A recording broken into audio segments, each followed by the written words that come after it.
Good day, everyone. To everyone present here, to the organizers of this great program, to the elders and our royal highness who are present here, to everyone and all students who have come from both far and near to witness this occasion. I am Victoria Clement. I'm from Latmos Comprehensive College, and I'm here to give a speech based on child's rights. But before I start, I'd like to define who a child is. The 1989 Convention of Child Rights defined a child as any human below the age of 18.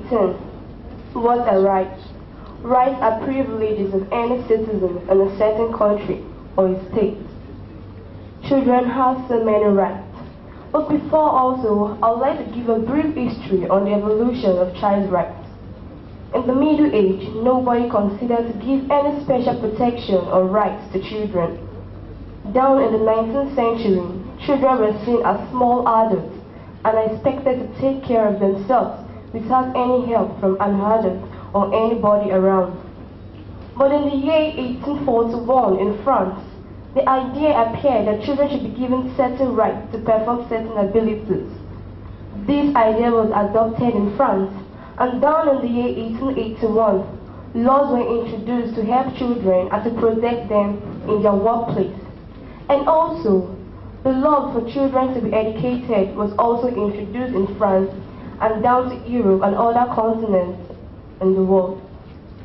Children have so many certain rights. Number one, child right to be educated. Children have the right to be educated and to be given the free liberty to education. Every child is a great person, and every child has the ability to express his or her own rights.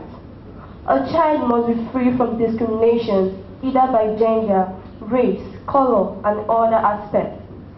More in Nigeria and in so many African countries, we do give privileges more to the male child.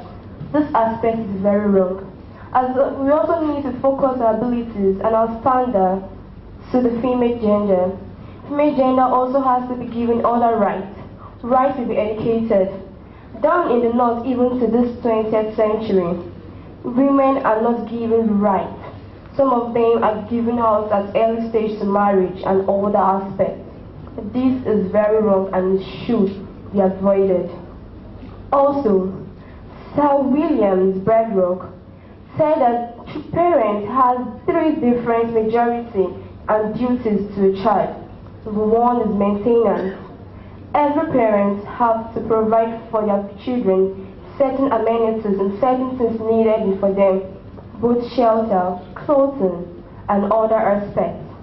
The second one is said that a parent has to give the child certain rights to protection and education.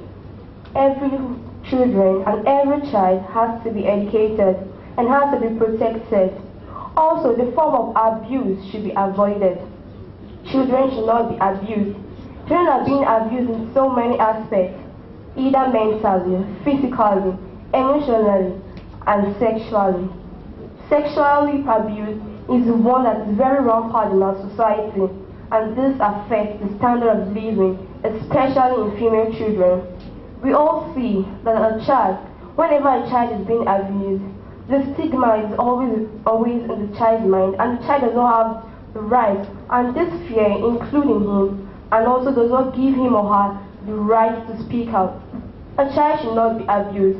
A child should not be forced into child labor. A child should be able to go to school and learn the way his or her mates are also learning. A child should be given the right to perform their all aspects of human rights. We as children also need to be educated. We are all kids because so many of us here are still below 18. And we also need to speak up in some instances. Whenever we see someone is violating our rights, we also need to speak out. Also avoid the child to perform his or her rights. When a parent does not give his more attention to a child, they are also depriving their child from their rights. Don't say, yes, I'm busy, I'm working, I need to feed the family, I need to do this, I need to do that. That is very wrong. Your child needs your time, your child needs your attention, your child needs everything they want to progress in life.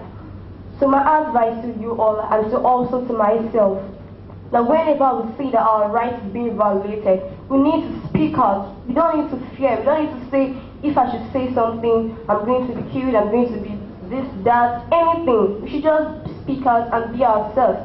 Because we children are the leaders of tomorrow. And when this generation passes us, we are the ones that are going to take over and move and the growth of our country, Nigeria, and so many aspects.